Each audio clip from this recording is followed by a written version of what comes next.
చెప్తున్నట్టు ఏంటంటే మీ గుండెలల్లో పార్టీ జెండాలు తీసి తలగబెట్టురు పాడై జనం చచ్చిపోతున్నారు. తీసి జనం మొత్తం సర్వనాశనం అవుతున్నాయి. The brilliant and creative communities of this nation have become begging communities అవుతున్నాయి. అడకతినే జాతులుగా తయారైపోయినాయి.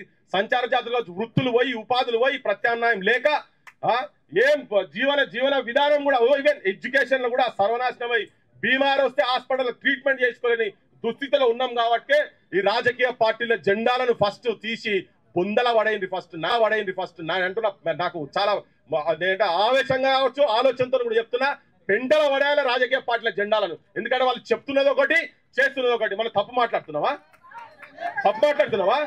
చెప్తలేడా? బీసీలను ముఖ్యమంత్రి చేస్తామంట. ముఖ్యమంత్రి చేసి అయ్యేదండి మాకు కావాల్సినవి కావాలి. ఒకరిద్దరు ముఖ్యమంత్రి అయ్యి బీసీలలో ఒక 10 మంది పోయి వాళ్ళు మంత్రులు అయి కూర్చొని నిన్న మొన్నటి దాకా ఒక పంచాయతీ అయింది, ఒక మంత్రి పంచాయతీ అయింది.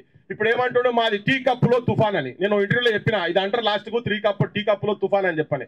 వాళ్ళకి ఏమైనా ఇబ్బందిగా వాటల పంచాయతీలు కాగానే ఒక బీసీ మంత్రిని చూసి మా ఇంటి మీదకి పోలీసులను పంపించారని 50 తల్లి. మరి ఇప్పటి సంగతి దీని సంగతి ఏంది? దీని గురించి ఏం మాట్లాడుతారు మరి మీరు? మా వాళ్ళు కూడా కొంతమంది మీరు ఎట్లా మాట్లాడతారో, మీరు అట్లా మాట్లాడదుగా అట్లా అని పోలీసులను పంపించడం తప్పే. కానీ మరి బీసీలకు నిజంగా కష్టం వచ్చినప్పుడు యాడున్నారు, ఏం మాట్లాడుతున్నారు? ఇలా వాటాలు మొత్తం ఎక్కడికక్కడ సెటరేట్ అయిపోయినాయి, మేమంతా ఒకటే, మాదంతా కుటుంబం అని చెప్తున్నారు. మరి మేమంతేంటిదిరా? ఇక్కడ మా సార్ రిటైర్మెంట్ స్టేజ్ లో పాపం వీళ్ళు యాడుండాలి మనవరాలతోని మంచిగా అటు అమెరికాకు అటు ఇటు తిరగాలి. కానీ వీళ్ళు చూడు వైట్ అట్లెట్లా అని చెప్పని మా ఊళ్ళకి అన్యాయం జరుగుతుందని చెప్పి వాళ్ళకు ఉన్న అనుభవాలంతా తీసుకొచ్చి ఇక్కడ కూర్చొని కొట్లాడే ప్రయత్నం చేస్తున్నారు.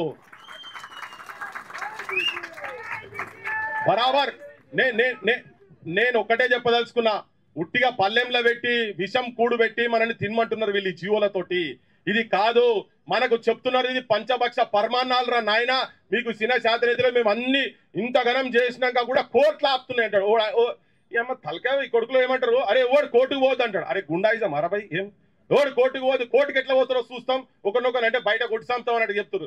అరే నువ్వు కోర్టుకు పోయేటట్టుగానే చేసి నువ్వు కోర్టుకి ఎట్లా పోతావు అని చెప్పాలంటాడు. ఈ ముఖ్యమంత్రి అంటాడు ఆయనకు ఎస్ మ్యాన్లు అంతా బాస్ చెప్పిండు కదా అని చెప్పి వీళ్ళంతా ఉండి కింద పాలేరు లెక్క వీళ్ళు కూడా ఎవడు ఎట్లా పోతారో చూస్తాను. అరే కానూన్ ప్రకారంగా చెల్లెవరు ఆయన ఎవడు పోయినా నడుస్తుంది ఇదంతా. నేను తెలంగాణ ప్రజలకు ఈ ధర్నా సమక్షంగా నేను చెప్పదలుచుకున్న ఏంటంటే రైట్ అదే ఉపన్యాసం అయిపోయింది, సరేలే ఓకే. నేను బంద్ చేస్తా. ఒక్కటే క్లియర్గా ఏంటంటే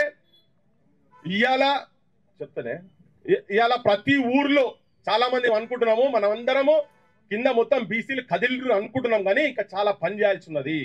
క్షేత్రస్థాయిలో పోదాము, క్షేత్రస్థాయిలో పని చేయాలి. ఏ రాజకీయ పార్టీ నాయకుడు కూడా ఇది 9th షెడ్యూల్లో కాదు అనని పరిస్థితిలో కూడా నిజంగా కూడా వాళ్ళు పెట్టేటట్టుగా ఊర్లలో రాజకీయ పార్టీల జెండాలు పట్టుకొని వచ్చేటందుకు భయపడే స్థాయిలో మన ఉద్యమాన్ని కనుక తీసుకుపోగలిగితే మన బరాబర్ మన కాళ్ళకాడికి వచ్చి పెడతారు. పాలమానాడు అధ్యక్షునిగా పిలిచిండో, కాంగ్రెస్ పార్టీ నాయకునిగా పిలిచిండో,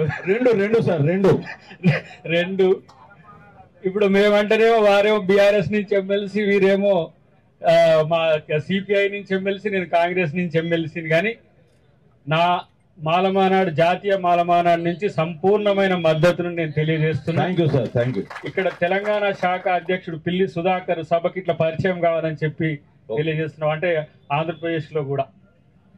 అయితే చాలా రోజుల నుంచి నేను బీసీ వాదాన్ని వింటున్నా, బీసీ నినాదాన్ని వింటున్నా, పాల్గొంటున్నా, పరోక్షంగా ఉంటున్నాం. ఇదంతా ఒక ఎత్తు. కానీ ఇంత పెద్ద ఎత్తున 42%, 46%, 56% ఏదో ఒక శాతం కావాలని తెలంగాణలో డిమాండ్ ఉన్నది. దానికి చట్టం అయ్యింది, చట్టబద్ధత వస్తుందా, రేపు తెస్తామా, రేపు గుంజుకుంటామా అనేది సెకండరీ. కానీ ఇది కవల పిల్లగా ఉన్న ఆంధ్రప్రదేశ్లో ఈ డిమాండ్ ఎందుకు రావట్లేదు అనేది నా యొక్క శంక. ఇప్పుడు ఇక్కడ వర్గీకరణ చట్టమైంది, అక్కడ వర్గీకరణ చట్టమైంది. ఇక్కడ చట్టాలు అక్కడ అడాప్ట్ చేసుకున్నారా? మరి బీసీలో ఇక్కడోళ్ళం అక్కడోళ్ళం చెయ్యి దాపి తగ్గేటోళ్ళం కదా. మరి ఆంధ్రప్రదేశ్లో కూడా ఎందుకు రావట్లేదు అనే అంశాన్ని మీరు గమనించండి. ఎందుకంటే బీసీలకు కానీ సామాజిక ఉద్యమాలకు కానీ దక్షిణ భారతదేశం పునాది. ఒక రోజున పెరియార్ రామస్వామి నాయకర్ గారు కావచ్చు, నారాయణగురి కావచ్చు, లేదంటే అన్నాదురై కావచ్చు, ఇక్కడ జరిగిన ఎన్నో ఉద్యమాలకు దక్షిణ భారతదేశంలో ఆంధ్రప్రదేశ్ నుంచి కూడా ఎంతో మంది పెద్దలు ఉన్నారు. నేను అంటున్న కాంగ్రెస్ పార్టీ తరఫున ఒక్క 2 నిమిషాలు చెప్పి నేను సామాజిక ఉద్యమాల గురించి మాట్లాడతాను. కాంగ్రెస్ పార్టీ లక్ష్యంగా ఉంటుంది, దానికి మీరందరూ కూడా కంకణబద్దులై ఉండండి. ఒక కాంగ్రెస్ పార్టీ నాయకుడిగానే కాదు, పేరుకో ఓట్ల కోసమే కాదు, ఏమైంది ఎస్సీ ఎస్టీలకు సంబంధించి మేము రిగ్రెట్ అయిన అంశాన్ని చెప్తున్నా. రాహుల్ గాంధీ గారు స్వయంగా ఇచ్చిన స్టేట్మెంట్ చెప్తున్నా. ఎస్సీ ఎస్టీలకు మేము చట్టసభలో రిజర్వేషన్లు ఇవ్వగలిగినాం, సమాజంలో గౌరవాన్ని పెంచగలిగినాం, కానీ బీసీల విషయంలో మేము కొంత తడబడ్డం, తప్పు చేసినాం, దానికి నేను క్షమించండి అని కూడా కోరిన నాయకుడు రాహుల్ గాంధీ గారు. కాబట్టి మిత్రులారా, ఇలా ప్రతిపక్ష నాయకుడు మీతో ఉన్నాడు. 9వ షెడ్యూల్ అనే అంశం పార్లమెంటుకు సంబంధించిన అంశం కాబట్టి ఇదే మన బీసీలకు సంబంధించిన ఈ ఆర్గనైజేషనే అన్ని పార్టీల దగ్గరికి వెళ్ళండి, అన్ని పార్టీల ఎంపీలను మీరు నిలదీయండి, అవసరమైతే గల్లా పట్టుకోండి. కాంగ్రెస్ పార్టీ రిప్రజెంటేషన్ తీసుకుపోవడానికి మేము ముఖ్యమంత్రి గారిని ముందుకు తీసుకొస్తామని చెప్పి నేను తెలియజేస్తున్నా. ఏదో కేవలం స్టేట్మెంట్ల కొరకు కావద్దు, ఇంకేం చేస్తే కాంగ్రెస్ పార్టీ ఇక్కడ 42% రిజర్వేషన్లు ఇవ్వగలుగుతుంది. మనకు దమ్ముంటే రేపు చట్టసభల్లో కాకా కాలేల్కర్ కమిటీ నుంచి మొదలు పెడితే 1931 తర్వాత మండల్కు కమండల్ మూమెంట్ వచ్చినా ఇంతవరకు బీసీలకు అన్యాయం జరిగినా ఇప్పుడు గొంతు తెలంగాణ నుంచి లేస్తుంది. మిత్రులారా, దానికి మేమే కారణమని మేము అనుకుంటున్నాం, లేదు మనమే కారణమని మనం అందరం అనుకుందాం ఒక పాజిటివ్ యాటిట్యూడ్తో. ఇప్పుడు సిస్టర్ అన్నది మహిళా శక్తిని కూడా కలుపుకుందాం. మీరు సామాజిక ఉద్యమాన్ని ఢిల్లీ దానికి తీసుకుపోయే ప్రయత్నం చేస్తే ప్రభుత్వ పరంగా మేము కదిలించడానికి మేము సిద్ధంగా ఉన్నామని చెప్పి సభా వేదిక మీద మీ అందరికీ నేను హామీ ఇచ్చి ప్రమాణం చేస్తున్నా. ఎందుకంటే ఇదేదో కేవలం సమావేశాలు, ఫోటోలు, లేకపోతే గతంలో కాక ఏది బజార్లకు వస్తేనే వాడు లీడర్ అయినట్టు కాదు. అలా నిజాయితీగా బీసీలందరూ కూడా క్షేత్రస్థాయి నుంచి కదులుతున్న ఉద్యమం ఇది. ప్రతి ఒక్క నాయకుడు ఈరోజు మీతో కలిసి రావాల్సిన సందర్భం. ఈ మధ్యనే నేను మందకృష్ణ మాదిక్ గారు, బెల్లయ్య నాయక్ గారు కూడా దీని మీద మాలమానాడుగా, లంబాడి హక్కుల పోరాట సమితిగా, తర్వాత మాదిగ దండోరా నాయకునిగా, ఒక సామాజిక ఉద్యమాలకు పెద్దపీటగా ఉన్న కృష్ణన్న మేము కలిసి కూర్చున్నాం. వాళ్ళు పెట్టిన మీటింగ్లో పోయి మాట్లాడడం కాదు, మనమే మీటింగ్లు పెట్టి వాళ్ళని ఆహ్వానించాల్సిన పరిస్థితి భవిష్యత్తులో ఉంటుందని చెప్పి ఒక తీర్మానం కూడా చేసుకున్న పరిస్థితి మీరు గమనించాల్సిన అవసరం ఉంది. బీసీలు అంటే కేవలం బీసీలే కాదు, ఎస్సీ ఎస్టీలతో కలిసిన బీసీలు అనే ఒక మానసిక సంసిద్ధతను మీరు ప్రిపేర్ చేసుకోండి.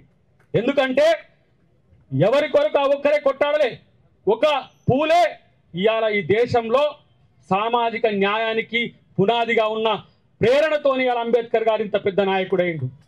అంబేద్కర్ పూరే వారసులం అయితే బీసీలు బజార్న పడితే ఎస్సీ ఎస్టీలు చూస్తూ నవ్వరు. కాబట్టి ఎస్సీ ఎస్టీ సంఘాలను కూడా మీతో కలిసి మమేకం కండి. ఈరోజు మా విశారదనను ఎందుకు మేము అందరం గౌరవిస్తున్నామంటే ఇలాంటి ఒక మహా ఉద్యమానికి తాను తోడైండు కాబట్టి ఆ భావజాలంతో ఎస్సీలం ఉంటామనే అంశాన్ని కూడా మీరు గుర్తుపెట్టుకోండి. మాలా మాదిగనే కాదు, ఎస్టీలో ఇవాళ ఇక్కడ 33 కులాలు ఉండొచ్చు, ఎస్సీలలో 60 కులాల పై చిలుకు ఉండొచ్చు. మీ యొక్క ఉద్యమాన్ని మేము బయట నుంచి చూస్తుండొచ్చు. రేపు మేము మీతో కలిసి ముందుకు నడిచే రోజులు భవిష్యత్తులో ఉన్నాయి మిత్రులారా, గుర్తుపెట్టుకోండి. కాబట్టి ఆ స్ఫూర్తితో ముందుకు పోండి. ఎస్, కాంగ్రెస్ పార్టీ ఉంది, నా పార్టీని బీసీల కొరకు ఏ విధంగా ముందుకు తీసుకుపోవాలో నేను ప్రయత్నం చేస్తా. ఇలా పెద్ద ఆయన ఉన్నాడు, ఆయన బీఆర్ఎస్ నాయకత్వాన్ని ఒప్పించి ముందుకు తీసుకుపోయే ప్రయత్నం చేస్తాడు. ఇటు కమ్యూనిస్టు పార్టీలుగా సత్యం గారు కానీ, మా దాసరాం నాయక్ కానీ, ఇట్లాంటి చాలా మంది సోషల్ డెమోక్రాట్స్ ఎస్సీ ఎస్టీల్లో ఈరోజు ఉన్న పరిస్థితిని మీరు గమనించాల్సిన అవసరం ఉన్నది. ఇలా ఎస్సీ కాదు, బీసీ మూవ్మెంట్లకు పోతే ఎస్సీ ఎస్టీ నాయకులను ఏమనుకుంటారో అని నేను ఇంట్లో అనుకుంటుంటే అప్పుడప్పుడు. ఇప్పుడు బీసీలు ఇంతకుముందు పెద్ద ఆయన 4 రకాలుగా ఉన్నారని, ఇప్పుడు బీసీలు 10 రకాలు తయారైనరు. ఇవాళ SC BC, Reddy BC, Congress BC, communist BC, BRS BC, ఇట్లా 10 రకాలుగా తయారైపోయింది. అంటే ఏంటి? ప్రతి తరపుని, ప్రతి పార్టీ నుంచి, ప్రతి వాదం నుంచి బీసీలకు మద్దతు పెరుగుతున్న క్రమంలో మనం ఒళ్ళు జాగ్రత్తగా పెట్టుకొని ముందుకు పోవాల్సిన అవసరం ఉంది. నేను అంటున్న 9వ షెడ్యూల్కు సంబంధించి ఈశ్వరయ్య గారు చెప్పిన అంశాన్ని ఏ విధంగా భావవ్యాప్తిని తీసుకుపోయినామో ఆ విధంగా కార్యాచరణ తీసుకుపోవాల్సిన అవసరం ఉన్నది.